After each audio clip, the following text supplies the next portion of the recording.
पूज्य स्वामी जी से अनुरोध है कि अभी स्वाध्याय में सच कर जो हम प्रारंभ कर सकती है।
यस्योन्मेषनिमिषाभ्याम् जगदप्रलयोदयो तं शक्तिचक्रविभवप्रभवं शङ्करं नुमः। चतुर्मुखमुखाम्भोजवनहंसवधूर्मम मानसे रमदां नित्यं सर्वशुक्ला सरस्वती।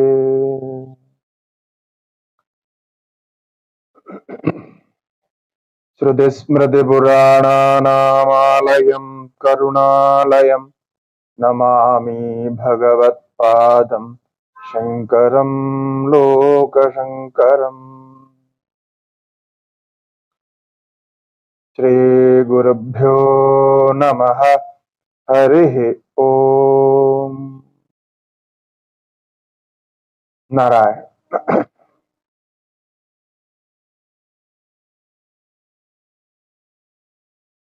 जो विचार का क्रम चल रहा है,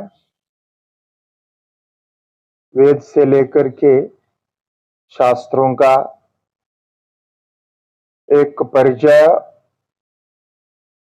वो भी हमारे जीवन से संबंधित परिचय।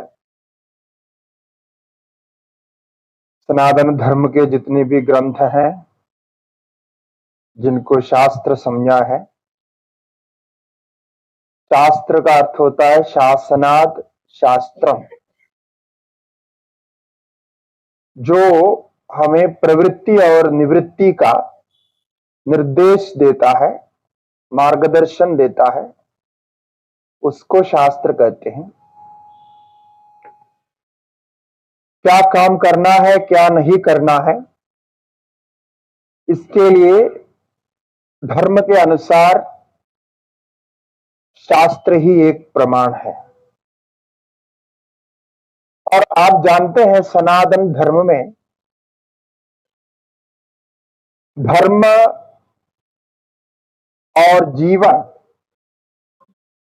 उसी के साथ जीवन का दर्शन और विज्ञान मिला हुआ था।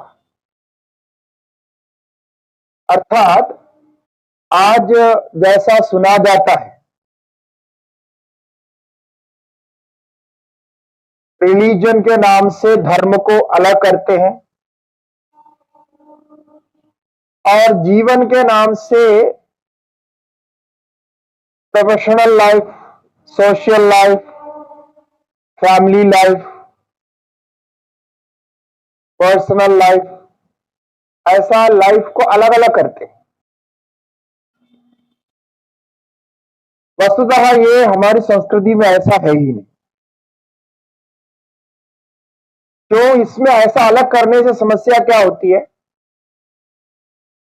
आप इनके आपस के संबंध को, कर्म और कर्म परिणाम के जो संबंध है, इसको छोड़ देते हैं। ये इसमें दोष है। अर्थात ये आप समझेंगे कि मैं जो प्रोफेशनल लाइफ में जो कुछ कर रहा हूं उससे मेरा फैमिली लाइफ का अथवा पर्सनल लाइफ का कोई संबंध नहीं,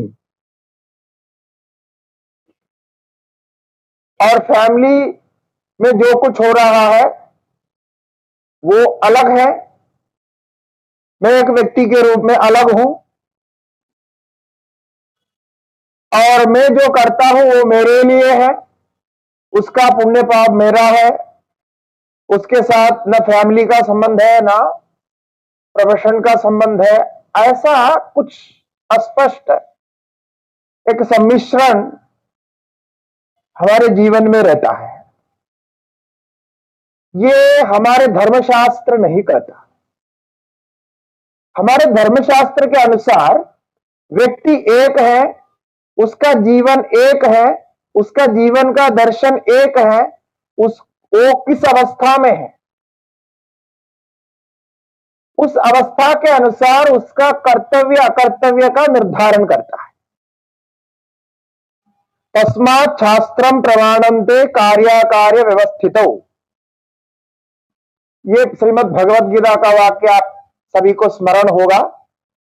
भगवान ने अर्जुन से सीधा अपने कर्तव्य अकर्तव्य का निश्चय करने के लिए शास्त्र को ही प्रमाण मानने के लिए कहा और भगवान ने शास्त्र के अनुसार ही उपदेश दिया। इसलिए कम से कम सनातन धर्म में ये सब कुछ अलग नहीं है। इतना ही नहीं, जिसको हम पॉलिटिक्स आजकल बोलते हैं, राजनीति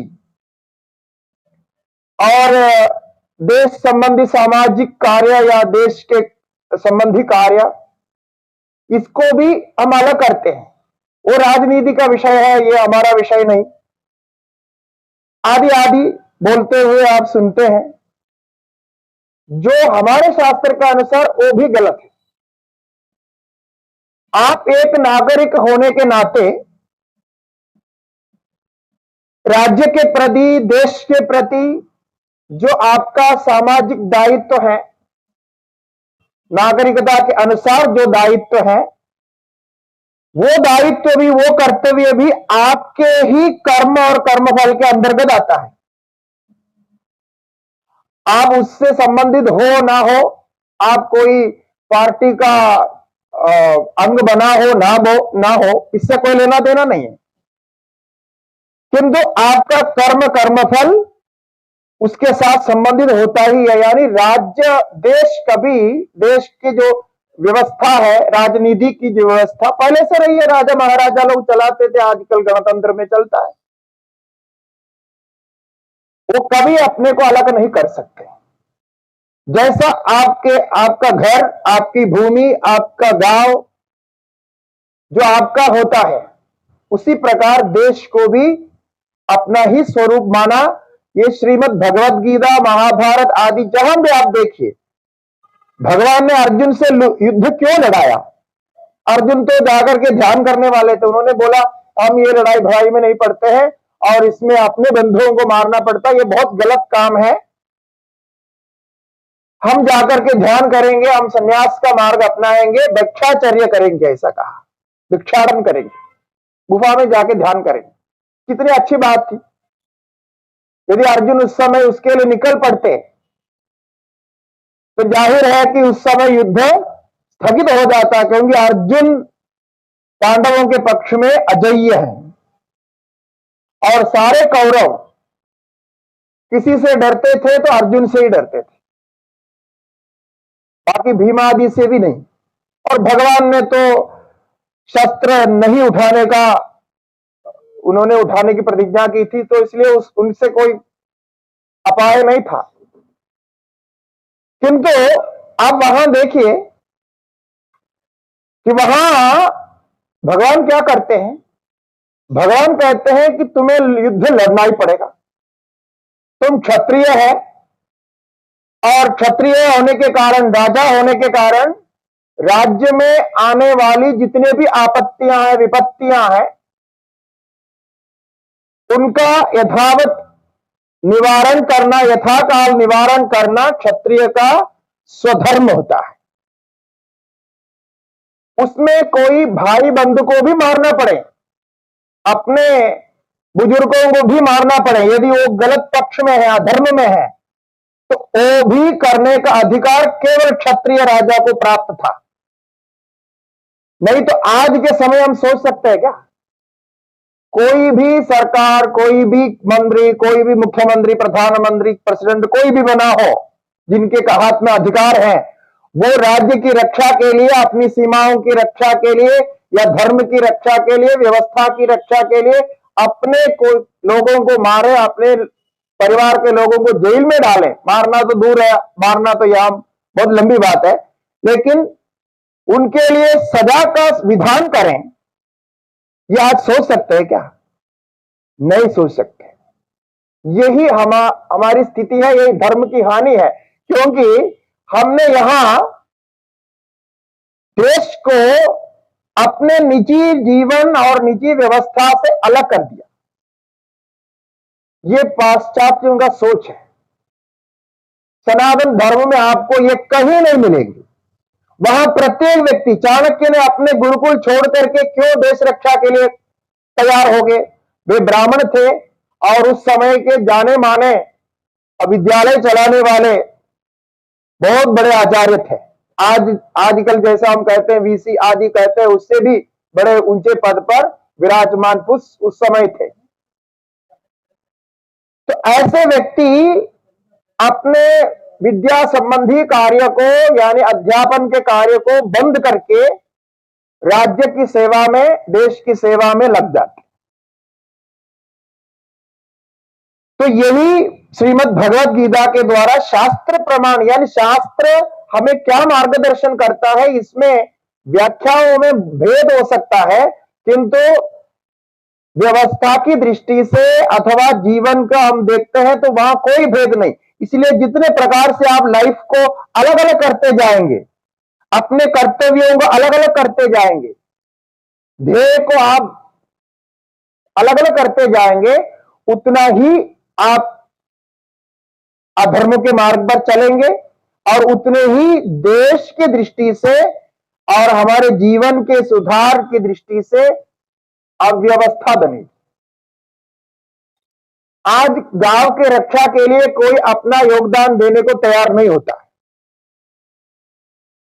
कोई पहले तो होता था, आजकल क्या सोचता है कि गांव का काम करना पंचायत का काम है और पंचायत को पैसा देना सरकारों का काम है, बस हम क्यों करें?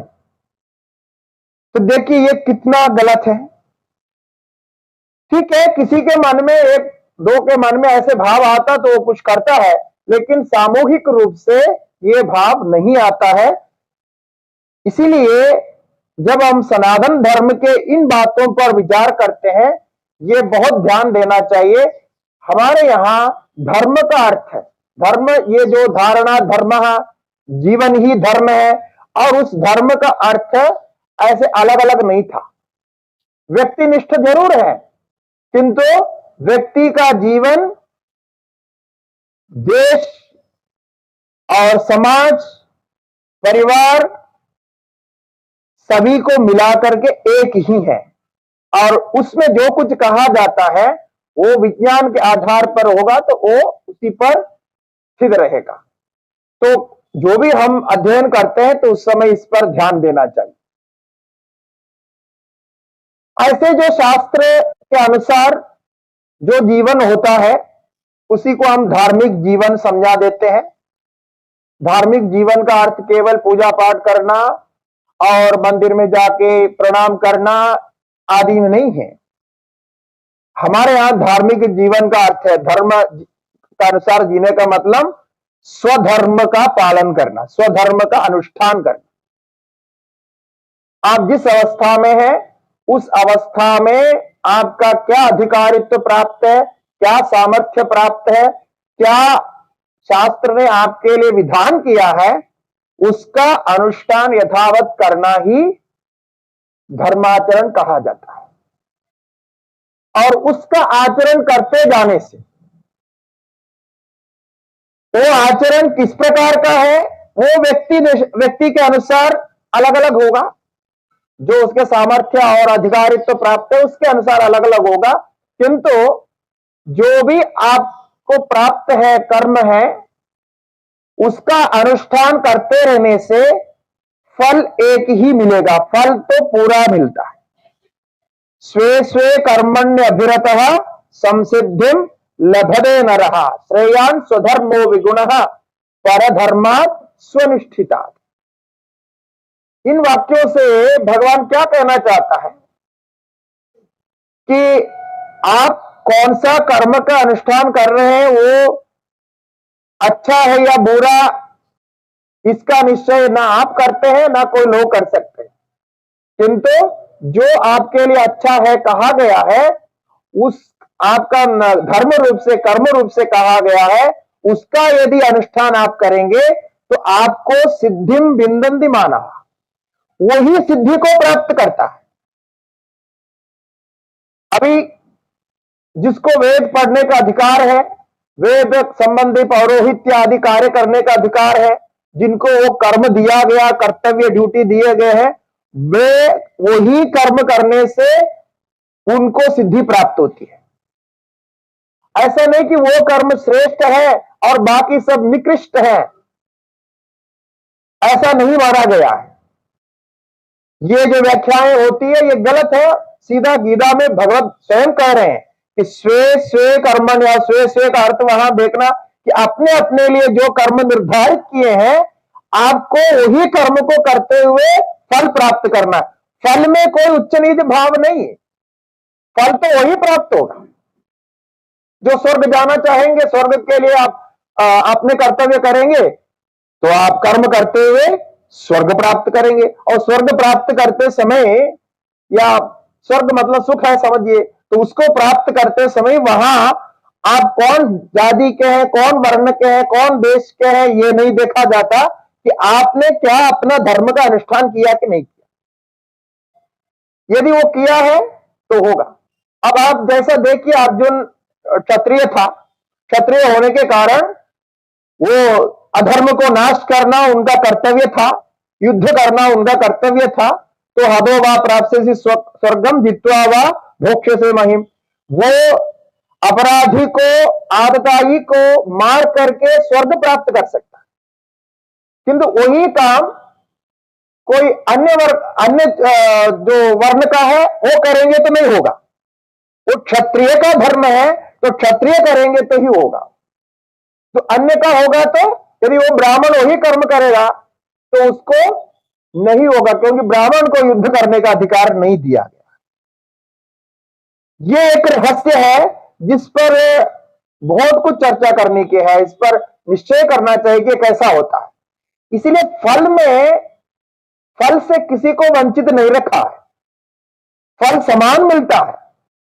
जैसे हम पहले भी उदाहरण दिए, एक संस्था में अलग अलग कार्य हम करते हैं, एक घर में अलग अलग कार्य करते हैं, सबका उद्देश्य क्या है? संस्था को अच्छा चलाना, घर को अच्छा चलाना, घर की उन्नति, संस्था की उन्नति, इस प्रकार गांव की उन्नति, देश की उन्नति, यही सबका लक्ष्य है। तो अपने अपने कार्य करते हुए उस लक्ष्य को सभी प्राप्त करते हैं, उसमें भेद नहीं होता है। लेकिन दूसरा श्लोक में जैसा कह रहे हैं, श्रेयान् स्वधर्मो विगुणः, आपको लगता है कि मेरा जो कर्म है ये थोड़ा कम गुण का है, कम स्तर का है, तो मैं इसको नहीं करूंगा, मैं उच्च स्तर का कर्म करूंगा, लेकिन उससे आपको वो फल प्राप्त नहीं होगा। उच्च स्तर का फल तो जरूर है वो, लेकिन वो किसी और की ड्यूटी में है, आप अपनी ड्यूटी को बदलेंगे तो कैसे होगा? अब जिसको जो ड्यूटी है, पुलिस वाले को जो ड्यूटी दिया वो ड्यूटी करेगा। अब डॉक्टर को जो ड्यूटी दिया वो उसी को करेगा। जिसकी जैसे ड्यूटी करेंगे वो उसका फल प्राप्त होगा। यदि ड्यूटी बदल देंगे तो आज भी क्या होता है, आपको ये ड्यूटी, अपनी ड्यूटी अच्छी नहीं लगती है, आपने कुर्सी बदल दिया, एक दिन ऑफिस गया, बोले कि ये वो है कुर्सी में बहुत समय से बैठ रहे, इसमें से ज्यादा पैसा आमदनी नहीं हो रहा है, तो हम कुर्सी बदल देते हैं। हो सकता है क्या? नहीं हो सकता। आप जाकर के डायरेक्टर के कुर्सी में बैठ जाएंगे, अपने बॉस के कुर्सी में बैठ जाएंगे, कोई मानेगा? नहीं होता। तो ये ड्यूटी का मतलब क्या? कर्तव्य। ये आपको दिया गया है, उस समय वही कर्तव्य करना आपके लिए श्रेयस्कर होता है, उसी के द्वारा उसी फल को प्राप्त करते हैं। ये बहुत अलग से विचार करके समझने की बात है। इस पर रिसर्च होना चाहिए कि भेदभाव कहां से ये लोग उत्पन्न करते हैं। हमारे यहां भेदभाव का कोई ही मतलब नहीं है। भेदभाव के लिए कुछ भी नहीं कहा गया। कर्तव्यों का विभाजन जरूर हुआ, उसी के अनुसार निधियों का विभाजन हुआ है, कार्याकार्य का निश्चय हुआ है, किंतु भेदभाव का कहीं कुछ मिलता नहीं है। तो ये एक अलग विषय है कि आप इस पर विचार करें कि भेदभाव कहां से सिद्ध करें। हमने वेदों के विचार में बीच में कहा था कि 4 आश्रम है, उसमें ब्रह्मचर्य आश्रम, गृहस्थ आश्रम, वानप्रस्थ आश्रम, संन्यास आश्रम। ब्रह्मचर्य आश्रम का विद्यार्थी जीवन का कुछ विचार किया। वैसे विद्यार्थी जीवन को हमारे धर्म के अनुसार, सनातन धर्म के अनुसार बहुत महत्वपूर्ण माना है, क्योंकि विद्यार्थी जीवन में ही उसका व्यक्तित्व तैयार हो जाता है, पर्सनालिटी तैयार हो जाती है। इसलिए विद्यार्थी जीवन में जो कुछ हम प्रैक्टिस करते हैं, अभ्यास करते हैं, उसका जीवन भर उसी का असर रहता है। जिस विद्यालय में आप अध्ययन किया हो, जिन गुरुओं से आपने अध्ययन किया हो, जिस वातावरण में आपने अध्ययन किया हो, जिस लक्ष्य को पुरस्कृत करके आपने अध्ययन किया हो, वह आप जाने अनजाने पूरे जीवन में उसका रिफ्लेक्शन रहता है, उसकी ही प्रतीक्षाया रहती है। क्योंकि उस समय जो अध्ययन करते हैं वो हमारे अंदर मन में चला जाता है, सबकॉन्शियस माइंड में चला जाता है। इसके कारण आगे थोड़ा बहुत तो उसमें मॉडिफिकेशन हो सकता है, कुछ किंचित किंचित परिवर्तन हो सकता है, किंतु वो जो विचारधारा बन गई है विद्यार्थी काल में, उसका पूर्णतः परिवर्तन, आमूल परिवर्तन संभव नहीं है। ये आप अपने अंदर विचार करके देखिए, आपको स्वयं मालूम पड़ेगा। आप जिस विद्यालय में, जिस वातावरण में, जिस घर में जिस तरह से अध्ययन किए, उस समय जो आपका मन तैयार हुआ, वही मन, बेसिकली वही मन आपका जीवन भर काम करता है। आपका निर्णय में, जीवन के और अन्य अन्य कार्यों के, धर्म के प्रति हो, देश के प्रति हो, कोई भी कार्य हो, उसके प्रति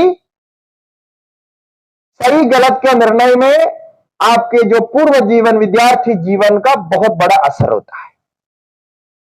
और इस महत्वपूर्ण अंश को, जीवन के उस कालखंड को अत्यंत गौरव दृष्टि से, यानी बहुत सीरियसली लिया है हमारे शास्त्रों ने। आज भी हम उसको बहुत सीरियसली लेते हैं, ऐसी एक बात नहीं कि हम सीरियसली नहीं ले रहे हैं, लेकिन जितने दूरदृष्टि धर्म में, सनातन धर्म की दृष्टि से या भारतीय जीवन शैली के दृष्टि से ब्रह्मचर्य आश्रम को दिया गया था, उतनी दूरदृष्टि अभी मुझे लगता है अभी नहीं है। इसीलिए जो कुछ समस्याएं जीवन संबंधी अभी हो रहे हैं उसके कारण है।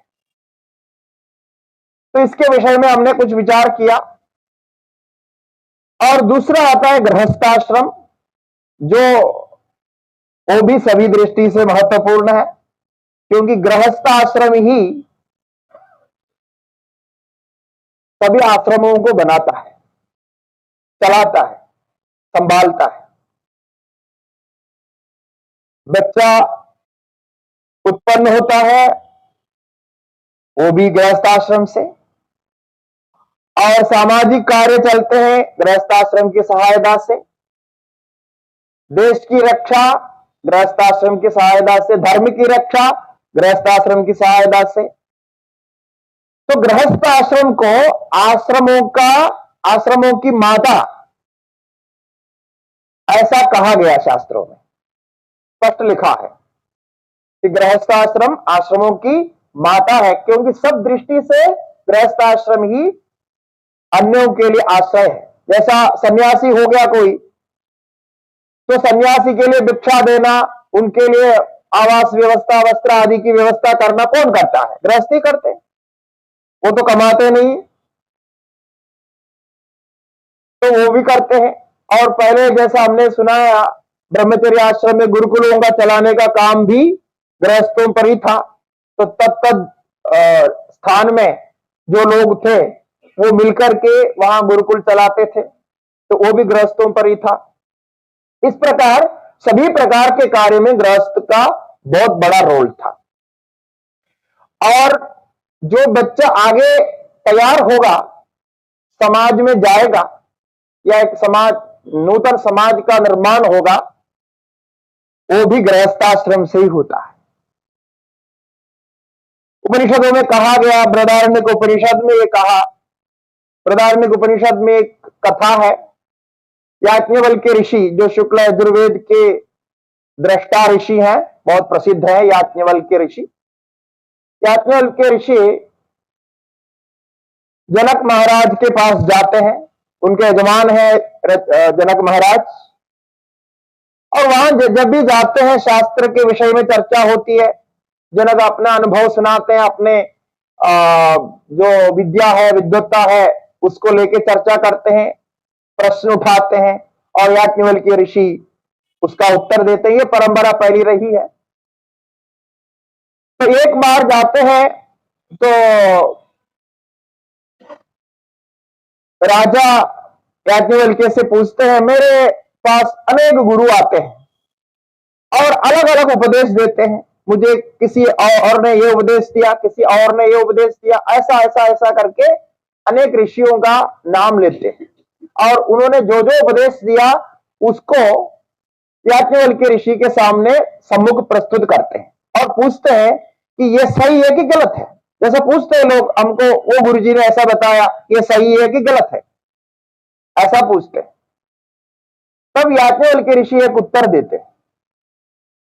उनका ये उत्तर होता है, अब किसी ऋषि ने ऐसा बताया, तो वो ऋषि ने ये बताया है, भाष्य ऋषि ने ऐसा बताया, मुझे प्राण की उपासना करो, बोला क्या ये सही है, इससे हमको ज्ञान होगा, मोक्ष होगा। तब याज्ञवल्क्य ऋषि एक उत्तर देते हैं, माद्रमान पितृमान आचार्यवान वेद।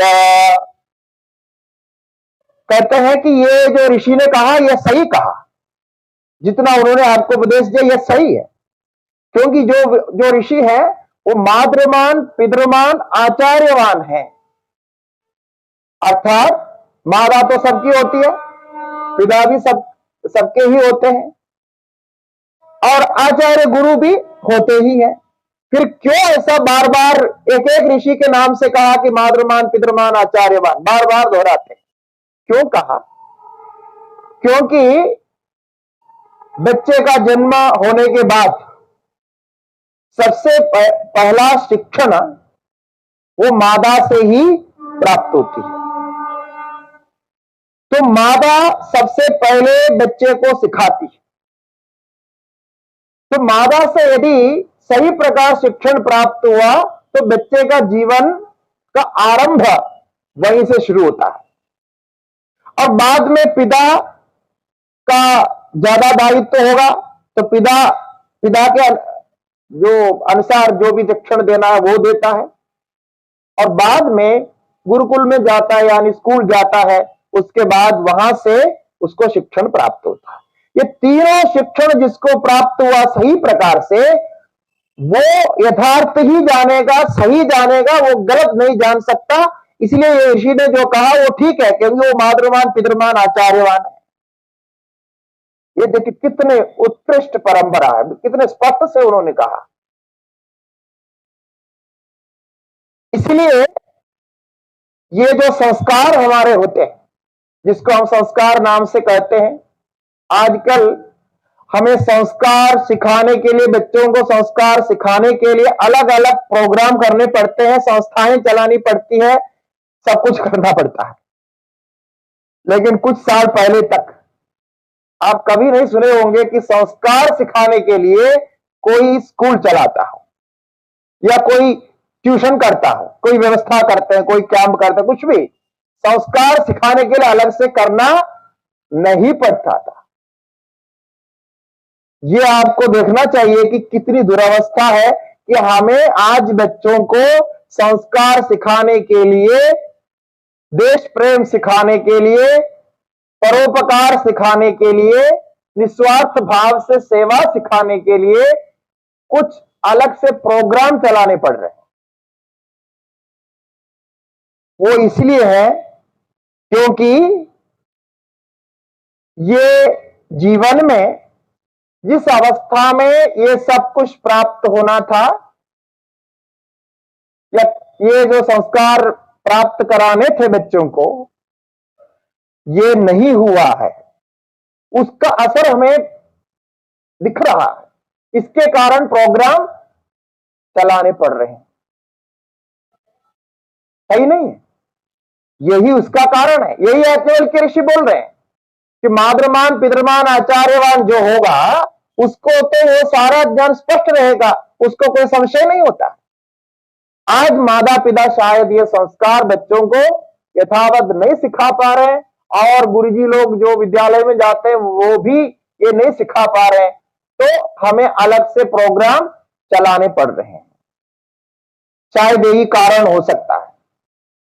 तो हमारे यहां यह संस्कार की व्यवस्था गृहस्थाश्रम में है। तो आज हम एक संक्षिप्त परिचय षोडश संस्कार के विषय में शेष समय में आपको दूंगा। यह संस्कार किसके लिए है कि हमारी यह मान्यता है कि जीवन के आरंभ से लेकर जब से बच्चा बीज रूप में प्रकट होता है, उत्पन्न होते हैं, यानी गर्भाधान होता है, तभी से लेकर के उसको संस्कारित करना चाहिए।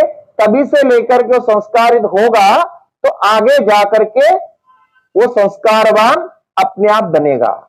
और संस्कारवान बनकर के क्या करना है उसको? जैसा पहले कहा गया, धर्म अर्थ काम मोक्ष सारे पुरुषार्थों को एक जीवन में अपने सामर्थ्य के द्वारा प्राप्त करना है। इसके लिए संस्कारित करना हमारा उद्देश्य है, परम सुख परम लक्ष्य को प्राप्त करना। उसके लिए क्रम से संस्कार की आवश्यकता होती है। यह संस्कार वस्तुतः जन्म के बाद नहीं, जन्म से पहले शुरू होता है। जन्म होने के पहले, प्री पेरेंटिंग पहले शुरू होता है। गर्भाधान संस्कार वही है। अभी बच्चे का जन्म हुआ नहीं, उसके पहले ही यह संस्कार का प्रयोग शुरू होता है, और वहीं से लेकर के उसको अंत तक ले जाते हैं। ऐसा क्यों करते हैं? कुछ लोग पूछते हैं कि देखिए मनुष्य भी एक प्राणी है। यह तो हमको सिखाया जाता है ना, स्कूल में यही सिखाते हैं, मनुष्य भी एक प्राणी है, बाकी जो पशु पक्षी आदि के समान मनुष्य भी एक प्राणी है। तो जैसे पशु पक्षियों के यहाँ कोई व्यवस्था नहीं होती है, ये व्यवस्था का मतलब वो अपने कोई घर बनाते हैं तो वो जन्म देते हैं, कुछ समय के बाद अलग कर देते हैं, और वहां कौन पति है, कौन पत्नी है, कौन दादा है, कौन दादी है, कौन भाई है, कौन बंधु है, कुछ भी नहीं रहता है। तो इसीलिए ये सब देखने की आवश्यकता नहीं है। तो ये प्राणी होने के कारण सभी की समानता, सभी के सभी दृष्टि से एक जैसा व्यवहार हो सकता है, ऐसा पढ़ाया जाता है और उसके लिए कहते हैं साइंटिफिकली करेक्ट है, मतलब अच्छी बात, सही बात। यानी एक पुरुष और एक स्त्री दोनों मिलकर के साथ में रहे, दाम्पत्य जीवन चलाए तो संतान पैदा हो, बस इतने से मतलब है। और संतान को जैसा आप बड़ा करना चाहते हैं बड़ा करो, उसमें बाकी कुछ धर्म अधर्म सही गलत कुछ देखने की जरूरत नहीं, जैसा आप संतान को बड़ा करना चाहते हैं बड़ा करो। और उसका क्या नाम रखना है, क्या पढ़ाना है, क्या करना है, इसके लिए धर्म देखने की आवश्यकता नहीं। ऐसे नास्तिक लोगों का कथन है, आज भी ऐसे नास्तिक, कट्टर नास्तिक हमारे भारत में जीवित है। एक को मैं जानता हूं, आप शायद नहीं सुने होंगे, जैसे हमारा दक्षिण में केरल प्रांत है, वहां कम्युनिज्म बहुत साल से चल रहा है, अभी भी है, अभी धीरे धीरे समाप्त होने की ओर है, लेकिन है अभी भी, अभी परिवर्तन हो रहा है। तो वहां एक व्यक्ति है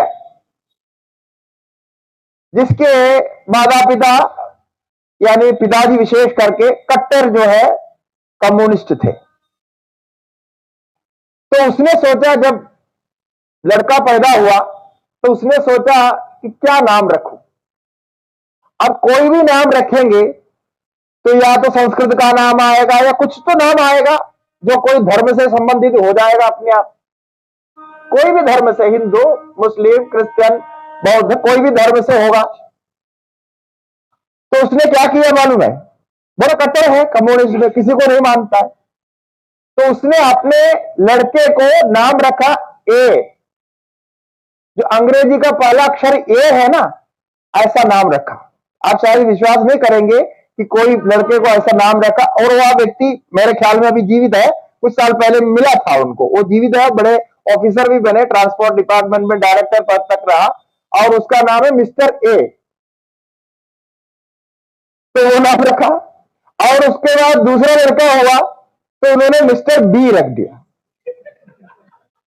ये मजाक नहीं है, सत्य है। और अब परिवर्तन देखिए, पिता तो बड़े कट्टर थे, वो अपने नाम रखने में भी इतना सब कुछ किया, कोई कुछ भी नाम रखेगा तो ये इधर उधर आ जाएगा। तो उन्होंने ए और मिस्टर बी, उनका कहना था कि ये नाम किसके लिए है, पहचानने के लिए, पहचान पत्र बनाने के लिए, बस इतने से बहुत है, पहचान पत्र हो जाएगा। हम लोग क्या करते हैं, ABCD करके तो अलग अलग करते हैं, ऐसा नाम रखा। अब आप देखिए क्या स्थिति हो गई हो। और वो बच्चे बड़े हो गए और शादी हो गए, तो और उसके बाद बड़े पद पर वो कार्य भी किए और रिटायर्ड हो गया। लेकिन हुआ क्या है, रिटायर्ड होने के बाद पूरा परिवर्तन आ गया, पूरा परिवर्तित हो गया। और हमारे एक परिचित है, तो उसके किसी प्रकार उनके साथ संपर्क में आया होगा। तो रिटायर्ड होने के बाद उन्होंने रिटायर्ड के जो भी पैसा मिलता है, बड़ा अमाउंट मिलता है, सारा फंड मिला करके, उसके बाद उन्होंने तीर्थ यात्रा की। ये देखिए, यही होता है परिवर्तन। जहां कट्टरता होती है ना, उसके उल्टा तीर्थ यात्रा, केरल से निकल के पति पत्नी दोनों मिलके अपनी ही गाड़ी में पूरे भारत में जहां जहां जा सकते हैं, जहां तीर्थ स्थान है, सब जगह गया। उसी के संबंध में उत्तरकाशी भी आया था, तब हम उनको भेंट किए। और मुझे कभी विश्वास ही नहीं हुआ कि ऐसा, मैंने सुना था ऐसा कुछ है, मैंने सोचा ये लोग बोलते हैं, कथा बनाते हैं, लेकिन असली मैंने उसको मिला और हमारे ही एक मित्र ने उसको लाया था और तीर्थ यात्रा करके वापस गए। तब वो क्या बोलता है कि अभी तक जो हमारा जीवन बीत गया, मुझे लगता है कि हमने जीवन में कोई रस का आस्वादन किया ही नहीं, इतना सुंदर उसका अनुभव है। ऐसा हमने 2-3 व्यक्ति को, हम अभिमान से कह सकते हैं 3 व्यक्ति को कम से कम, कट्टर कम्युनिस्ट वालों को, जो उनका पद पर था, उनको हमने बदल के हमारा कार्यक्रम लाया। और एक व्यक्ति को हमने कन्याकुमारी प्रोग्राम में ही लाया। कन्याकुमारी में हम 2017 में 12 दिन का भाष्य पारायण अनुष्ठान कार्यक्रम किए थे, कुछ कार्यकर्ता जानते हैं। तो उस कार्यक्रम में उसको लाया था, वो है नक्सलवादी थे और बाद में कम्युनिस्ट के बड़े नेता बने, MLA बने, सब कुछ बने, और बहुत लड़ाई फड़ाई में भी भाग लिया। उसके बाद वो बदल गया था और वो भी एक बार इसी प्रकार यात्रा करते हुए उत्तरकाशी आए, हिमालय में आए और वहां से परिचय हुआ। तो हमने बोला कि आपको कार्यक्रम में आना है, और हमने उनको ब्रेन वॉश किया, कार्यक्रम में आए और लगभग पूरे दिन रहे। उसके बाद जहां जहां, क्योंकि वो व्यक्ति जो है उसको कम्युनिस्ट लोग उनके टिंग टांग मानते हैं, यानी बुद्धिजीवी मानते थे, ऐसे पुस्तक लिखने वाले थे। और बाद में जो जहां भी जाके उन्होंने प्रवचन दिया, सब जगह हमारे बारे में बोला। उनके पुस्तक में भी बाद में मेरे बारे में लिखा है कि बोले कि ऐसे ऐसे स्वामी जी मिले और उनसे हमारी इतनी बातचीत, 1 घंटे की बातचीत हुई और साथ में बैठे, तो तब से मेरा परिवर्तन हो गया, ऐसा ऐसा होना चाहिए, ऐसा करके उन्होंने स्पष्ट ही खुल्लम बोल दिया। और बाद में फिर तो होता ही है, वो लोग अलग कर दिया इत्यादि किए। अभी तो चल बसे। तो ये भी एक अलग है, और उसका जीवन भी ऐसा ही था। तो ये क्या मैं बता रहा हूं कि ऐसा तो हो सकता है, सब लोग इस प्रकार कहते हैं ये मिलावट होगा, ये होगा। अब देखिए, इसमें या तो एक तो विज्ञान नहीं है, इसमें कोई साइंटिफिक रीजन नहीं है क्यों ऐसा आपको करना चाहिए। और बाद में आप अपने को स्वयं के जीवन को यदि आप देखते हैं तो पता चलेगा कि हमारा जीवन नष्ट ही हुआ, कुछ हमने प्राप्त किया नहीं, ऐसा प्रतीत होता है। इसलिए ये जो संस्कार है, ये बच्चों को पहले से शुरू करते थे, वो संस्कार ऐसे ही आवश्यक है। हम प्राणी है, जरूर है, लेकिन ये अन्य प्राणी के समान नहीं है। मनुष्य प्राणी को शास्त्र में कर्मयोनि कहा गया है। कर्मयोनि आप सुने होंगे। कर्मयोनि का क्या अर्थ है कि मनुष्य ही एक प्राणी है जो अपने स्वबुद्धि से सही गलत का निश्चय करके, धर्माधर्म का निश्चय करके उसका आचरण कर सकता है, और उसी से ही ये जितने धर्मशास्त्र में कहे हुए जितने भी आचरण है, ये संभव है, दूसरे से संभव नहीं है। दूसरा कोई भी कर्म योनि नहीं होता, उनका नाम है भोग योनि। अर्थात जो कुछ शरीर से संबंधित जो कुछ करना है, आहार निद्रा भय मैथुनम च, ये जो सामान्य जीवों के लिए होता है, आहार निद्रा भय और मैथुन, संतान उत्पन्न करना, तो ये ही होते हैं, और इसी के आधार पर उनका जीवन व्यवस्थित होता है। बुद्धि का वहां प्रयोग और धर्म का प्रयोग वहां है ही नहीं। तो मनुष्य ही एक कर्मयोनि माना गया। और हमारे शास्त्रों में ये सारे सृष्टि का कारण भी, सृष्टि में जितने कर्म की आवश्यकता है, वो सारे कर्म मनुष्य के द्वारा ही निर्मित माना। ये एक अद्भुत बात है। क्या आप सोचेंगे मैंने कहा ये सृष्टि बनाई, लेकिन शास्त्र यह कहता है कि क्योंकि दूसरे को अलग अपना कर्म करने का अधिकार नहीं, स्वतंत्रता नहीं है। आप ही एक स्वतंत्र बुद्धि वाले हैं, जो आप सही निर्णय कर सकते हैं मनुष्य। तो मनुष्य के द्वारा किया हुआ कर्म से ही ये पृथ्वी आदि सारे लोग बने हुए हैं, और इसमें यदि कोई अच्छा होता है वो भी मनुष्य के कारण होता है, इसमें कोई बुरा होता है तो भी मनुष्य के कारण होता है। इसलिए मनुष्य को पुरुषोभाव अक्षिति ही, ऐसा उपनिषद में कहा गया। ये मनुष्य कर्मों का एक अक्षय भंडार है।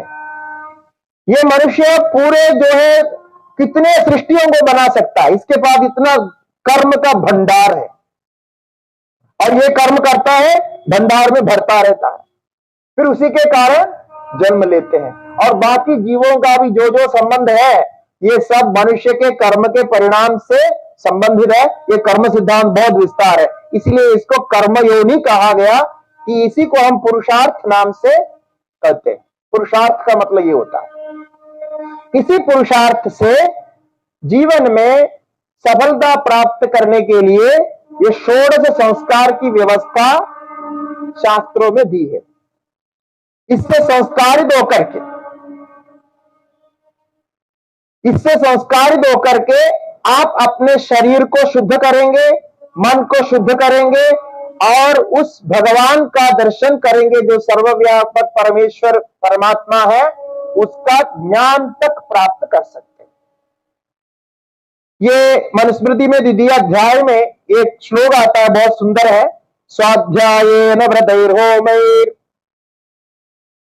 त्रैविध्येन यज्ञया सुतैः महायज्ञैश्च यज्ञैश्च ब्राह्मीयं क्रियते तनुः।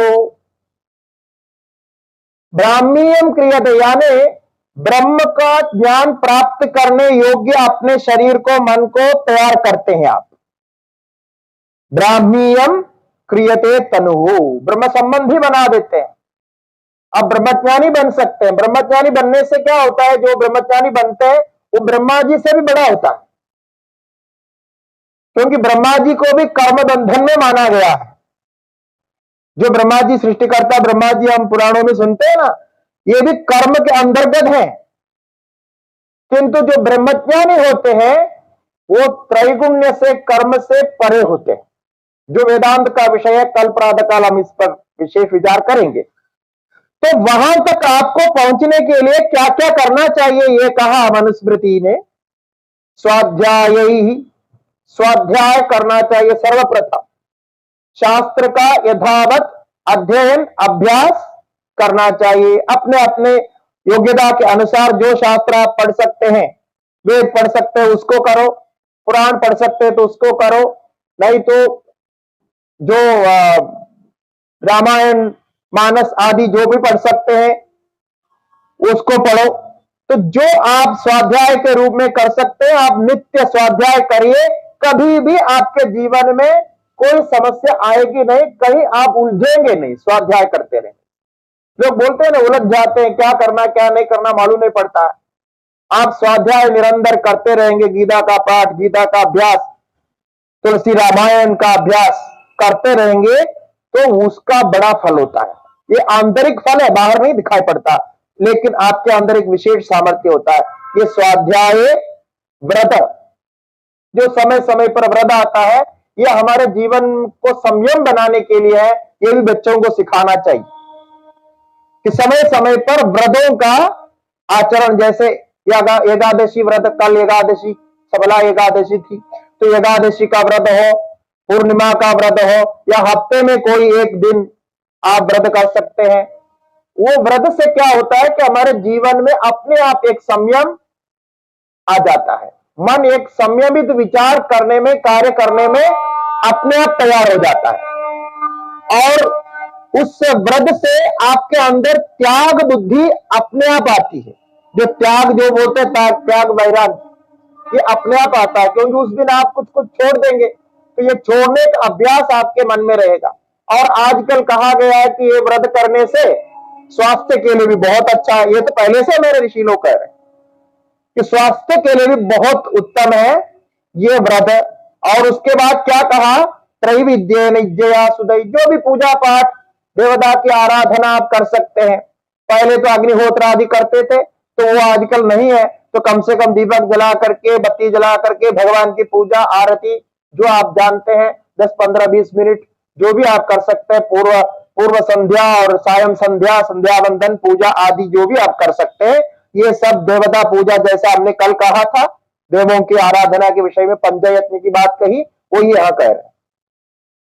और आगे कहा सुतैः, सुतैः मन आपको विवाह करना है और संतान उत्पन्न करना है, पुत्रों के द्वारा भी। ये पुत्र संतान उत्पन्न करना हमारे यहां वाजपेय यज्ञ के समान पुण्यवान कार्य माना गया है, यानी विवाह करके पुत्र उत्पत्ति। ये भी अपने कर्म के अनुसार एक शुद्धता के, पवित्रता का ही कार्य माना गया है। ऐसा नहीं कि ये बंधन का एक अलग दृष्टि से है, किंतु ये भी अपने को शुद्ध करने के लिए ही माना है। यहाँ सुतैः पुत्र उत्पादन होना चाहिए, क्योंकि पुत्र उत्पादन होने से बहुत सारे कर्म में अधिकारित्व प्राप्त था पहले। महायज्ञश्च यज्ञश्च, महायज्ञ के बारे में हमने पंच महायज्ञ कल बता दिया, अब विस्तार से सुनाया था। तो पंच महायज्ञों के द्वारा और तत्त समय में आने वाले जो जप यज्ञ है, जप यज्ञ को भी यज्ञ कहा, ज्ञान यज्ञ, जैसा अभी आप सत्संग में बैठे हुए हैं, ये एक यज्ञ है, तो इसको ज्ञान यज्ञ कहते हैं। श्रीमद् भगवद गीता में इसको ज्ञान यज्ञ समझा दी है।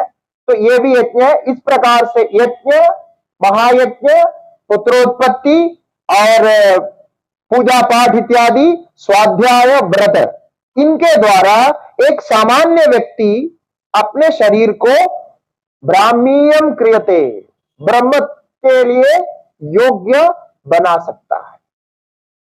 इसके अंतर्गत ये जो योग्यता प्राप्त करने के लिए आपके मन को तैयार करना पड़ेगा। अब कब से तैयार करना है? तब ऋषियों ने कहा ये जन्म के बाद तो होता ही है, लेकिन ये जन्म से पहले ही आरंभ करना है। ये जो ज्ञान है ये हमारे समाज से लगभग लुप्त हो गया है। गर्भाधान संस्कार के बारे में कोई नहीं जानता। क्यों ऐसा हुआ? क्योंकि अभी अभी मैंने जैसा हमारी पढ़ाई में इसको कोई महीना ही नहीं है, उसका कोई गणना ही नहीं, कोई मानते ही नहीं। यहां क्या कहते हैं, गर्भाधान संस्कार जो पहला संस्कार है जो आप कर सकते हैं, इसके लिए कोई विशेष कुछ भी नहीं चाहिए। विवाह तो सभी करते हैं, तो विवाह करने के लिए हम एक मुहूर्त निकालते हैं। आपको पता है कि सभी लोग जो आस्तिक आजकल नास्तिक लोग भी मुहूर्त निकालते हैं, तो विवाह के लिए मुहूर्त निकालते हैं। यह बहुत महत्वपूर्ण है। और विवाह के पहले कन्या का निश्चय करना, आपस में जो रिश्ता बनाते हैं, इसके लिए भी कुछ नियम है। उनका सब पालन करते हुए, उनको देखते हुए, यानी अपने बिरादरी के, अपने वर्ण के, अपनी जाति के, और ये सब देखना जरूरी है। इस पर लोग कहते हैं कि इसका कोई आवश्यकता नहीं। अब जैसा बोला कि पुरुष है स्त्री है और वो आपस में जानते हैं या नहीं जानते हैं, और आजकल बहुत सारे विवाह धन को आगे रख करके होता है।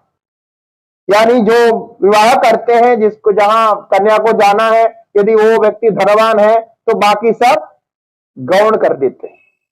ये बिल्कुल अशास्त्रीय है और इसका बड़ा दोष है। ये जो संकर की बात होती है, जिसको आप जानते हैं कि संकर जाति यानी मिश्रण। आप कहेंगे कि जाति को क्यों मानना चाहिए? हमारे यहां जाति को ज्ञान के लिए कोई जाति को नहीं माना। अभी अभी मैंने कहा जो भी अपने धर्म को करते रहेगा, कर्म को करते रहेगा, अंत में जाकर के ज्ञान प्राप्त करेगा, उसमें कोई संशय नहीं, वो महान फल है। किंतु कर्म के अनुसार, गृहस्थाश्रम आदि जीवन के अनुसार संन्यास लेने तक वर्ण जाति आदि को माना ही है और वो शास्त्रीय है। मैं एक छोटा सा उदाहरण देता हूं, फिर विवाह के संबंध में भी आगे कहना है, क्योंकि सारा षोडश संस्कार आजकल चलता नहीं, और जो चलते हैं उसके बारे में कहूंगा। देखिए कि हम ये कहते हैं कि मनुष्य मनुष्य है, एक ही मनुष्य है।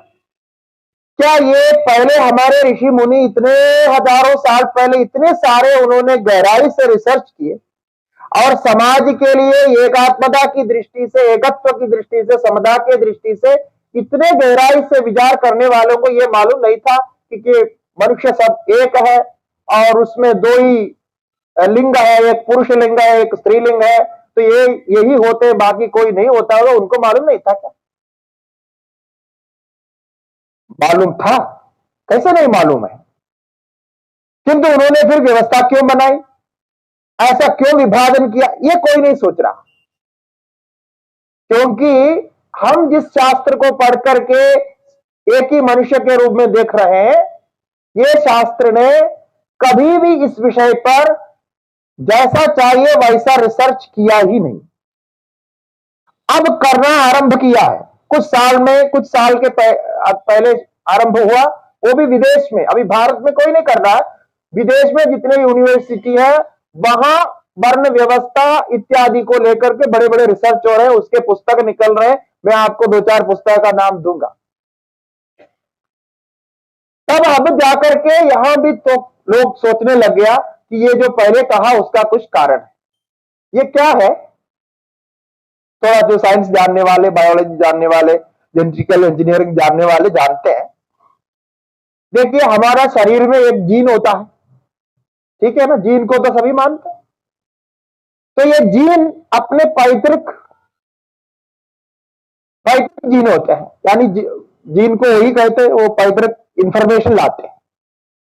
जीन के अंदर हमारे पूर्वजों के द्वारा किया हुआ कर्म, जीवन आदि आदि का सारा इंफॉर्मेशन देता है।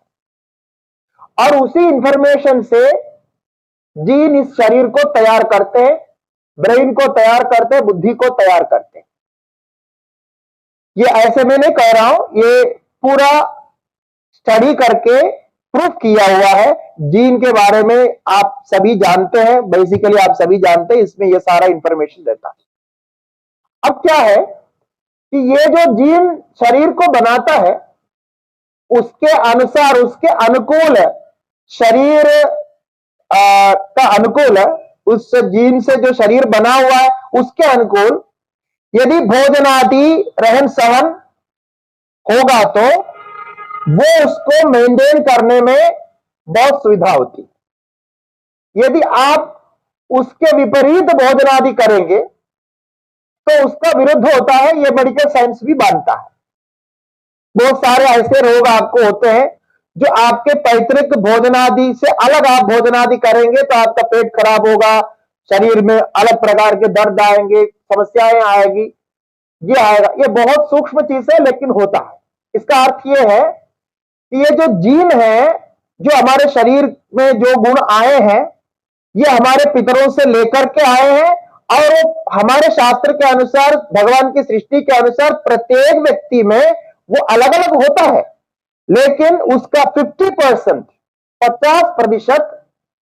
पिता मादा से आए हुए ही होते हैं और उसके बाद दादा से, दादी से, नाना से, नानी से आए हुए 25% होता है। ऐसे पीछे पीछे चलते हैं तो 1.5% 7वें पीढ़ी में होता है। तो 7वें पीढ़ी से हमारा संबंध जीन के इंफॉर्मेशन और मैनिफेस्टेशन परिणाम के हिसाब से 1.5% होते हैं, इसलिए 7 पीढ़ी तक का हमने माना है। ठीक है, मैं ये जो कह रहा हूं अभी आप सुन लेना, बाद में आप इस पर रिसर्च कर लेना और ऑनलाइन देख लेना, आपको सारे इंफॉर्मेशन आजकल अपडेट मिलता है, सब कुछ तैयार है, ये ऐसे ही होता है। ठीक है, अब जो है यह क्रॉस होने से, संकर होने से क्या होता है? संकर होने से होता यह है कि जो जीन दो नहीं जुड़ सकता और उसके गुण में भेद होता है, वो यदि जोड़ देंगे तो एक जनरेशन में वो पता नहीं चलेगा। यानी जो संकर जाति हो गया, अलग अलग जाति, अलग अलग वर्ण से विवाह हो गया और बच्चे पैदा हो गए, तो पहला जन्म पहले बच्चे का जो है पता नहीं चलेगा, लेकिन उसका जब दूसरा तीसरा होगा तो पूरा पीछे का जो गुण है, उसके जो इम्यून सिस्टम है वो खराब होगा, बुद्धि काम नहीं करेगी और ऐसा ऐसा होकर के नष्ट होगा। इस प्रकार विदेश में, पाश्चात्य राज्यों में बहुत सारे बड़े बड़े राज परिवार, जिनका नाम भी हम आप ढूंढ नहीं सकते, या हम केवल हिस्ट्री में पढ़ सकते हैं, वो सारे परिवार नष्ट हो गए क्योंकि उनके यहां ये साइंस नहीं था जो हमारे यहां। ये अभी रिसर्च करने वालों ने बताया कि सनातन धर्म में आज भी धर्म और ये आचरण, जीवन के कुछ मूल्य वैसे के वैसे विद्यमान इसलिए है, उन्होंने कहा कि उन्होंने ये जो जेनेटिकल इंजीनियरिंग का जो थ्योरी है उसको परिपालन किया है, इसीलिए ये प्रूव कर रहे हैं। और बाकी नष्ट इसलिए हो गए क्योंकि उन्होंने क्या सोचा था, राज परिवार वाले सोचते थे कि हमारा राज्य और हमारी संपत्ति हमारे पास ही रहे और दूसरे के पास न जाए, इसलिए वो अपने आपस में ही बंधुओं में शादी करते थे और जैसा करता उस समय वो होते होते धीरे धीरे नष्ट हो गया। ये प्रूफ है। अब संगर होने से हम एक छोटा सा दृष्टांत देते, संगरो नरगा एवा कुलघ्नानाम कुलस्य च पदंति पितरो शेषाम लुप्त पिंडोदक क्रिया। ये श्रीमद् भगवत गीता में अर्जुन सावधान करता है। अर्जुन कहता है कि ये युद्ध हो जाएगा, इसमें सारे पुरुष मर जाएंगे, उनकी पुरुष युद्ध कर रहे हैं और स्त्रियां विधवा हो जाएगी, फिर उसके बाद संगर हो जाएंगे, फिर वो जो है हमारे कर्म नष्ट होगा, धर्म नष्ट होगा, क्या होगा, बहुत बड़ा अनर्थ होगा, इसलिए मैं युद्ध नहीं करना चाहता हूं। अब देखिए बहुत सारे राज्यों में, अब हमारे यहां भी देख सकते हैं कि अलग अलग प्रकार के घोड़े होते हैं, बड़े अच्छे किस्म के घोड़े होते हैं। जो अफगानिस्तान से आता है एक प्रकार किस्म के घोड़े होते हैं, और ईरान से आता है, ईरान के घोड़े, फ्रांस से आते हैं, अलग अलग जगह के घोड़ों के अपने एक वैरायटी होती है, ठीक है। और कुत्ते होते हैं जैसे डोबरमैन इत्यादि इत्यादि नाम से अनेक प्रकार के कुत्ते होते हैं, उनके भी अलग अलग गुण होते हैं, जिन कुत्तों को हम अपने फौज में भी क्या है डॉग स्क्वाड में जो प्रयोग करते हैं, ऐसे विशेष गुण वाले कुत्ते होते हैं। कुछ विशेष गुण वाले बिल्लियां होती है, मुर्गे होते हैं, सब होते हैं। अब ये जो घोड़े कुत्ते बिल्ली इत्यादि का जहां जो जो देश हैं, जैसे अमेरिका स्विट्जरलैंड इत्यादि कुछ कुछ देशों में उन्होंने इन जीवों को क्रॉस करना बैन कर दिया है, मतलब इनको क्रॉस नहीं कर सकते, बैन करके कानून बनाया, यदि क्रॉस करेंगे तो क्रॉस कराने वाले के प्रति कार्रवाई हो। हमारे यहां भी देशी गाय को लेकर के, गोमाता को लेकर के ये प्रचलन आ गया है, क्रॉस नहीं करना चाहिए ऐसा। उसका कारण क्या है? यदि क्रॉस करेंगे तो उस घोड़े का वो गुण, घोड़ा हो अथवा गधा हो, कुत्ते हो, कुछ भी हो, उसका गुण सेकंड जनरेशन में, थर्ड जनरेशन में नष्ट होगा। फिर डोबरमैन डोबरमैन नहीं रहेगा, उसका गुण नष्ट होगा और वो घोड़े का जो विशेष गुण है वो नष्ट होगा। इसीलिए उसको बैन किया गया, क्रॉस करने का बैन किया है। आप ये सोचिए, क्या जब घोड़े कुत्ते बिल्ली इत्यादि को क्रॉस करने से उसका गुण नष्ट हो सकता है और उसका जो असली जो पारंपरिक वांशिक जो गुण है उसका वांशिक गुण नष्ट हो सकता है, तो क्या मनुष्य का नष्ट नहीं होगा? बस इतने सरल सी बात है, इसमें कोई बाकी कोई भी कंफ्यूजन इसमें नहीं है। ये बिल्कुल जेनेटिकल जो जेनेटिक्स है उसके थियरी के अनुसार है, ऐसा नष्ट होगा। और नष्ट होगा तो क्या होगा कि आप देखिए आजकल हमको जो चावल मिलता है, सब्जियां मिलती है और जो दाल मिलते हैं, तुअर दाल इत्यादि जो देखेंगे आप, यदि बचपन में तुअर दाल खाए होंगे और जो गांव में चावल खाए होंगे, जैसा हम अपने सोचेंगे तो हम पहले जो चावल का स्वाद आस्वादन किए, अभी कभी भी जिंदगी में वो चावल आप खा नहीं सकेंगे। वो तुअर का दाल, वो जो मूंग का दाल, वो स्वाद आपको अभी जिंदगी में नहीं मिलने वाला और हमारे बच्चों को तो उसकी असलियत कभी मालूम ही नहीं होगा, क्योंकि 99% हमारे जितने भी प्रोडक्ट्स है, जितने भी सामग्री है, धान्य है, दाल है, इनको सबको जेनेटिकली मॉडिफाइड किया गया, क्रॉस करके मॉडिफाई करके सत्यानाश कर दिया। जो टमाटर आजकल आपको मिलते हैं उसको 10 दिन 12 दिन तक रखो, खराब नहीं होता है। फ्रिज में रखने की जरूरत नहीं, ऐसे रख दो, खराब नहीं होता। पहले टमाटर 2 दिन तीसरे दिन में खराब हो जाते, सड़ जाते थे, सड़ेगा ही नहीं। और ये सड़े बाहर भी सड़ेगा नहीं, अंदर जाके भी सड़ेगा नहीं, मतलब आप खाओ उसका कुछ नहीं होता है, खाली आप टमाटर डालने के लिए डाल रहे हैं, उसमें ना कोई स्वाद होता है ना कोई गुण होता है, वो बस ऐसे ही कुछ चीज है, पता नहीं क्या है, उसका कोई गुण नहीं, टमाटर का गुण ही नहीं। तो ये क्या किया उन्होंने, उसको ज्यादा दिन रखने के लिए और ज्यादा प्रोडक्ट्स बनाने के लिए, ज्यादा रंग आने के लिए सारा जेनेटिकली मॉडिफाइड किया। तो अभी कुछ साल के बाद, मतलब आप नेक्स्ट जनरेशन देखे, हमारे बच्चे जब आएंगे वो कभी असली टमाटर खा सकेगा क्या? नहीं खा सकेगा, उसका स्वाद मिलेगा नहीं, ना लौकी का मिलेगा ना टमाटर का मिलेगा, कोई भी चीज का मिलेगा नहीं, वो जो खा रहे हैं उसी को वो मान लेगा। ये बड़ा खतरनाक है।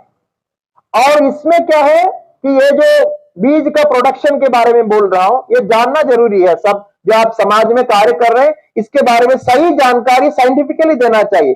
शास्त्र को हम जब कहते समय लोग बोलेंगे शास्त्र बोलने वाले बोलते रहते हैं, इनका तो काम ही यही है बोलना, तो वो तो सुनाते रहते हैं, लेकिन ऐसा क्या जरूरी है, ऐसा सोचते हैं आप? ये सब स्कूल में कॉलेज में पढ़े हुए हैं, ये सारी जानकारी वहां ऑलरेडी है, लेकिन वो अपडेट नहीं होता है। वो नहीं देखते हैं कि ये क्यों ऐसा कहा गया। अब जीन्स के बारे में आपने स्कूल में अध्ययन किया है, किंतु उसको यहां अप्लाई नहीं करते। ये हमारी बहुत बड़ी कमी है। यहां कुछ और लाते हैं, क्योंकि यहां कुछ कम्युनिज्म लाते हैं, यहां कुछ और समाजवाद लाते हैं, समतावाद लाते हैं, पता नहीं क्या क्या लाते हैं, फिर ये गोलमाल करते हैं। और इससे क्या है कि हमारे हिंदू धर्म में जितने भी है उनका वंशनाश होगा। वंशनाश इस प्रकार हो रहा है, आपको पता नहीं चल रहा है, क्योंकि गुण नष्ट होते जा रहा है, इम्यून सिस्टम खराब होते जा रहा है, और प्रोडक्टिविटी कम होते जा रहे हैं, प्रोडक्शन की क्वालिटी कम होते जा रहे हैं। बहुत कुछ हो रहा है, अब कुछ साल में पता चलेगा। इसीलिए ये सब कुछ गर्भाधान के संस्कार के संबंध में मैंने कहा, ये बहुत जरूरी है कि आपको ये देखना चाहिए।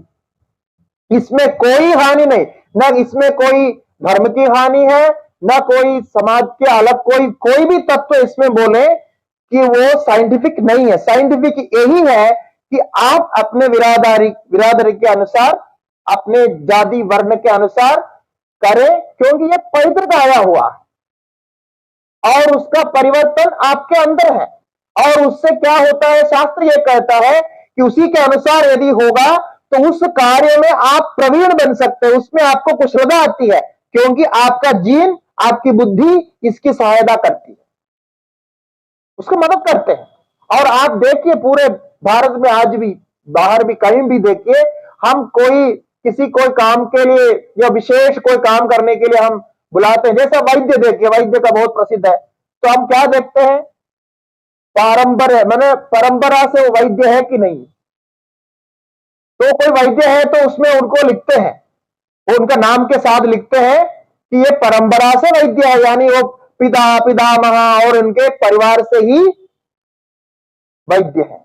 ये क्यों देखते हैं, क्योंकि वो गुण उनके अंदर आ जाता है और वो विशेष नाड़ी परीक्षा करना इत्यादि करने का स्वाभाविक गुण उनके अंदर आ सकता है। आ सकता है मतलब 100% होगा ऐसा नहीं है, गुण पूरा आ सकता है। एक शिल्पी को आप ढूंढने जाते हैं तो वो देखते हैं कि शिल्पी ने शिल्पकला कहां से सीखी, है ना, उसके पिताजी से, उसके दादाजी से, ऐसे ऐसे यदि हम परंपरा देखेंगे उस प्रकार आज भी ये क्वालिफिकेशन में माना गया ट्रेडिशनल। इसका मतलब क्या है, और ये हमको देखने को मिलेगा जो इस जन्म में अभी अभी सीखा, उनके पारंपर्य नहीं है, परंपरा से पैतृक ऐसी कला नहीं है। अब नई कला सीख करके आता है और जो परंपरा से कला सीख करके आता है, ये दोनों में बहुत अंदर हम देख सकते हैं, प्रत्यक्ष परीक्षा कर सकते हैं आप, दोनों में बहुत डिफरेंस होता है। तो ये तो सत्य है, ये वैज्ञानिक है। तो इसीलिए ये जो गर्भाधान संस्कार का मतलब होता है कि आप जैसे शादी का मुहूर्त निश्चय करते हैं, इसी प्रकार बच्चा उत्पन्न करने के लिए, संतानोत्पत्ति के लिए भी मुहूर्त होता है। वो मुहूर्त जो पति पत्नी है उनके राशि आदि देकर के मुहूर्त निश्चय करते हैं। और जो वस्तुतः क्या है कि जो शादी का, अभी शादी का समय चल रहा है, तो जो शादी का समय का जो निश्चय किया गया है शास्त्रों में, और जो ज्योतिष के हिसाब से होते हैं, जो सीजन होते हैं, वो सीजन इसी के अनुसार रखा गया। ज्योतिष के अनुसार वो जो निकलता है, समय निकलता है, उसी के अनुसार है कि उस समय संतान होने की योग्यता देकर, और उसके बाद उस दिन को निश्चय करके उसके लिए कुछ कर्मकांड होता था पहले, यानी कुछ पूजा, भगवान की पूजा करते थे, या जैसा मैंने पहले कहा कुल देवी की पूजा, मंदिर में पूजा अर्चना करके, प्रार्थना करके, फिर बाद में संतान उत्पत्ति होती थी। और उसके पहले जिस दिन आपको संतान उत्पत्ति करने का समय मिला, मुहूर्त मिला, उसके पहले कुछ भोजन आदि की भी व्यवस्था थी कि अमुक अमुक भोजन नहीं खाना है और विशेष भोजन करना है, मैंने व्रत रखना होता था। क्या आजकल कोई इसके बारे में सोच रहे हैं? जो बिल्कुल इसका बेसिक मतलब हमारे फंडामेंटल है वो। अब आजकल क्या होता है, बच्चा हो जाता है, यहां बच्चा होना नहीं, अपने आप बच्चे को आप उत्पन्न कर रहे हैं अपने पूरे समझ से, विचार से, समय निश्चय करके, भगवान से प्रार्थना करके, भगवान के अंश रूप में, विष्णु भगवान के अंश रूप में लेते हैं। और उसके बाद उस दिन को निश्चय करके उसके लिए कुछ कर्मकांड होता था पहले, यानी कुछ पूजा, भगवान की पूजा अर्चना करके, प्रार्थना करके, फिर बाद में संतान उत्पत्ति होती थी। और उसके पहले जिस दिन आपको संतान उत्पत्ति करने का समय मिला, मुहूर्त मिला, उसके पहले कुछ भोजन आदि की भी व्यवस्था थी कि अमुक अमुक भोजन नहीं खाना है और विशेष भोजन करना है, मैंने व्रत रखना होता था। प्रार्थना ऐसे ही है, ऐसा लेकर के संतान उत्पत्ति है। ये गर्भाधान संस्कार पहला संस्कार है। उसके बाद में वो फिर जैसा महीना बढ़ता जाता है उस हिसाब से पुंसवन नाम के दूसरा संस्कार है, जो आजकल करते नहीं, कोई जानते नहीं। ऐसा भी एक संस्कार ये द्वितीय अथवा तृतीय मास में होता है। ये भी अपने परंपरा के अनुसार, यानी जो कुल परंपरा है उसके अनुसार अलग अलग होता है। कोई दूसरे मास में, तीसरे मास में पहले होते थे। और तीसरा संस्कार का नाम है सीमंत उन्नयन। यह संस्कार होता है, यह संस्कार गर्भ के चतुर्थ मास में होता है। गर्भ ठहरने के बाद चतुर्थ मास में सीमंत उन्नयन होता है और उसमें पत्नी की पूजा की जाती है, गर्भिणी की पूजा की जाती है और पति के द्वारा सिर में स्पर्श करना इत्यादि होता है और उसी से गर्भस्थ शिशु को वो शक्ति मिल जाती है। ये आयुर्वेद में स्पष्ट रूप से लिखा है। आयुर्वेद में अष्टांग हृदय और सुश्रुत संहिता इत्यादि जो ग्रंथ है, इसमें अष्टांग हृदय में शरीर स्थानम नाम के एक भाग है। वहां आप देखेंगे तो इसके बारे में पूरा साइंटिफिक वहां बताया गया है कि इसका क्या प्रयोजन है इत्यादि। मैं उसका विस्तार नहीं कर रहा हूं, भविष्य में कभी हम इसका विचार करेंगे, ऐसा यदि अवसर मिला तो। अब उसके बाद अभी तो मादा गर्भिणी है, पति के लिए कोई कर्तव्य आजकल नहीं मानते हैं, किंतु हमारे शास्त्र में 6 महीने के बाद षष्ठ मासानंतर पति को भी कुछ व्रत धारण करना होता था। यद्यपि पत्नी के गर्भ में बच्चा है, किंतु हमारे शास्त्र यह मानता है कि ये बच्चा जो पत्नी के गर्भ में है वो केवल पत्नी के शरीर में नहीं है, वो बच्चे का संबंध पति से भी होता है। यद्यपि पति बाहर है, वो तो दूर है, पति से भी होता है, ये मानते हैं। और ये 6 महीना क्यों लिया गया? क्योंकि 5 महीने के बाद षष्ठ महीने में बुद्धि मन काम करना आरंभ करता है। ये शास्त्र आजकल साइंस भी यही कहते हैं, लगभग यही समय है उनका भी। तो बुद्धि जब आरंभ करता है तो वो सबसे पहले अपने पिता को ही जानना चाहता है, पिता का सानिध्य जानना चाहता है। ये प्राकृतिक है और अति सूक्ष्म है। इसके लिए ये कहा, इसके बारे में रिसर्च बताया, मैं आपको 2-3 पुस्तक का नाम दूंगा, आप पढ़ के देख लेना। उन्होंने बहुत ही विस्तार से इसको स्टडी करके बताया है कि पति का सानिध्य भी वैसा होना जरूरी है। अब मैं आपको सुनने के लिए मैं सुनाता हूं, उस समय पति को क्या क्या नियम पालन करना पड़ता है। तो सबसे पहले ये लिखा है पत्यु कर्तव्य में, 6 महीने के बाद पति को शेव नहीं करना चाहिए। फिर अपने चेहरे को सुंदर बनाने के लिए शेव नहीं करना, जैसा व्रत करते हैं, व्रत के समय में शेव नहीं करते हैं, तो शेव करना बंद करना चाहिए। दाढ़ी मूंछ बढ़ाना चाहिए, बाल बढ़ानी चाहिए। एक तो यह है। और पत्नी को छोड़ करके, घर में पत्नी को अकेले छोड़ करके तीर्थ यात्रा आदि दूर में कहीं भी नहीं जाना चाहिए। उस समय तीर्थ यात्रा कोई पति करेगा तो उसमें पाप लगता है, ऐसा लिखा है। पत्नी घर में गर्भिणी है और आप पति अलग यात्रा कर रहे हैं तो नहीं कर सकता है। उस समय कोई श्राद्ध कर्म में आप भाग नहीं ले सकते, पति का नियम है। और कोई मृत्यु हो गई, शव यात्रा में भाग नहीं लेते। कुछ आजकल भी मानते हैं, तो शव यात्रा में आप भाग नहीं ले सकते। यदि भाग लेंगे तो उसका बुरा असर बच्चे पर आता है, और वो बच्चे पर कैसा आता है इसके पीछे एक साइंस है। ये बहुत लंबा है, आपको समझाने के लिए मुझे बहुत पीछे करके समझाना पड़ेगा, वो मैं अभी छोड़ रहा हूं। कभी आगे बात होगी तो हम बता देंगे। ये सारे का पीछे साइंटिफिक रीजन है और साइकोलॉजिकल रीजन है। तो शव यात्रा आदि में भाग नहीं लेना चाहिए। और समुद्र आदि में जाके, समुद्र स्नान आदि में, यहां तो समुद्र नहीं है लेकिन जहां समुद्र है, समुद्र स्नान आदि नहीं करना चाहिए। कुल मिलाकर के आप पत्नी के साथ ही घर में ही रहेंगे, और जो नौकरी आदि करने का अनिवार्य कार्य होगा वो तो करना पड़ेगा, किंतु ये सावधानी से, ये भाव से रहेंगे कि मेरा बच्चा अब गर्भ में पल रहा है, वो मुझे भी देख रहा है, मुझे भी जान रहा है, मैं क्या सोच रहा हूं, क्या विचार कर रहे हैं, ये जान रहा है। और ये पुस्तक में लिखते हैं, ये लिख रहे हैं कि वो बच्चा जो है वहां से प्राकृतिक रूप से उसको बाहर आना है कुछ महीने के बाद, तो प्रकृति उसको सिखा देती है वहीं कि तुम जब बाहर आओगे ना, तो तुम्हारे जब जहां तुम जन्म लोगे वहां मादा ऐसी रहेगी, पिता ऐसा रहेगा, और वहां का वातावरण ऐसा होता है, वहां माता पिता आपस में झगड़ा करते हैं या झगड़ा नहीं करते हैं, वो सब लोग उधर प्रेम आदर मिलता है, और खतरा है, खतरा होने से तुम तैयार होकर के आना, अथवा तुम सुरक्षित है और बहुत अच्छे जो है तुम्हारी व्यवस्था मिलेगी। ये सारे इंफॉर्मेशन ये 6 महीने के बाद 9 महीना, 9.5 महीना, 10 महीना तक जो भी होगा, उस समय तक प्रकृति ये बच्चे को देता ही रहता है। बोल ये प्रूफ किया हुआ। इसीलिए आजकल उन्होंने एक टेक्नोलॉजी निकाला, अभी आने वाला है कुछ साल में, कि 6 महीने के बाद बच्चे को गर्भ में ही सब कुछ सिखाने की टेक्नोलॉजी डेवलप कर रहे। मतलब आपको बाद में स्कूल भेजना नहीं पड़ेगा बच्चे को, वो ऐसे ला रहे हैं कि माता पिता के माध्यम से, विशेष करके माता के माध्यम से जो भी इंजीनियरिंग सिखाना है, डॉक्टरी सिखाना है, जो कुछ सिखाना है, वो सब बच्चे के ब्रेन में फीड करके लाएंगे। और ये मैं ऐसे मजाक नहीं कर रहा हूं, ऑलरेडी डेवलप हो रखा है, उन्होंने अभ्यास भी किया है, चूहों पर अभ्यास किया और मनुष्यों पर भी अभ्यास करना शुरू कर दिया है। ये पॉसिबल है ऐसा।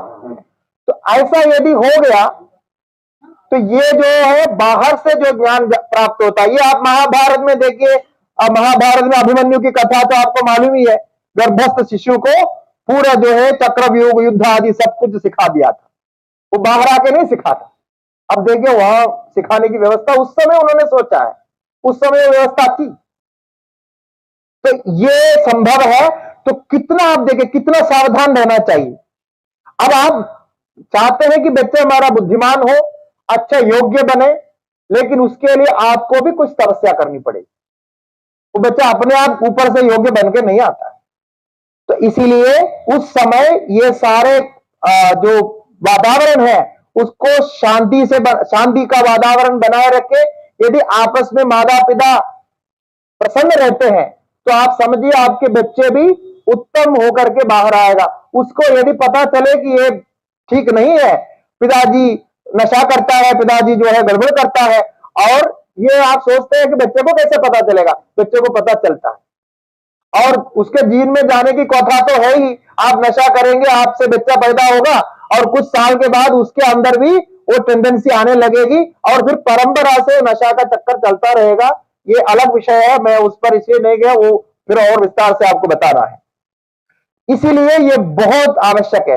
देखिए हमारे ऋषि मुनियों ने कितने गहराई से सोचा, और इन शास्त्रों के ये जो बातें हैं इसको क्यों नष्ट किया गया, क्यों छोड़ा गया, क्यों हमारे स्कूल कॉलेज में हमको क्यों नहीं सिखा रहे इस बात को।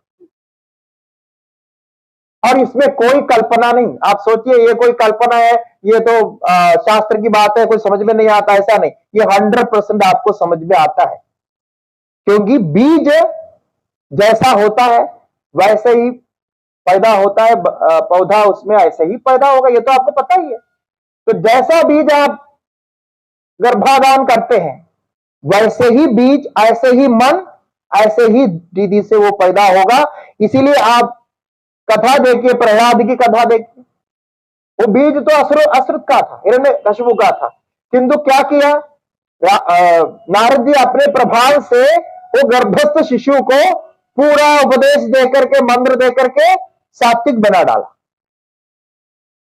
तो इतना प्रभाव था, इसलिए उनका हो पाया। ऐसा हमारे यहाँ बहुत सारी कथा है। अब आप पुराण की बात में सुबह कर रहा था, आप पुराण की एक कथा सुनकर के आप सोचेंगे ऐसा कैसा हो सकता है कि वो हिरण्यकशिपु का पुत्र और निकला तो बड़ा सात्विक भक्त निकला, ये कैसे हो सकता है? ये पॉसिबल है, ये संभव है। यदि आप इस विधि को अनुसरण करते हैं तो ये संभव है। इस प्रकार के सीमंत उन्नयन नाम के संस्कार, बाद में जन्म लेने के बाद ज्यादा कर्म, ये तो आप लोग करते हैं, आपको जानकारी है। तो ज्यादा कर्म करते समय सबसे पहले जो ज्यादा कर्म करते हैं ना, ज्यादा कर्म में जो नाम दिया जाता है, तो ज्यादा कर्म में कहला, अभी आप लोग कैसे करते होंगे मालूम नहीं, वो एक जो है सोने का अथवा चांदी का एक लिखा जाता है जिह्वा में, ऐसा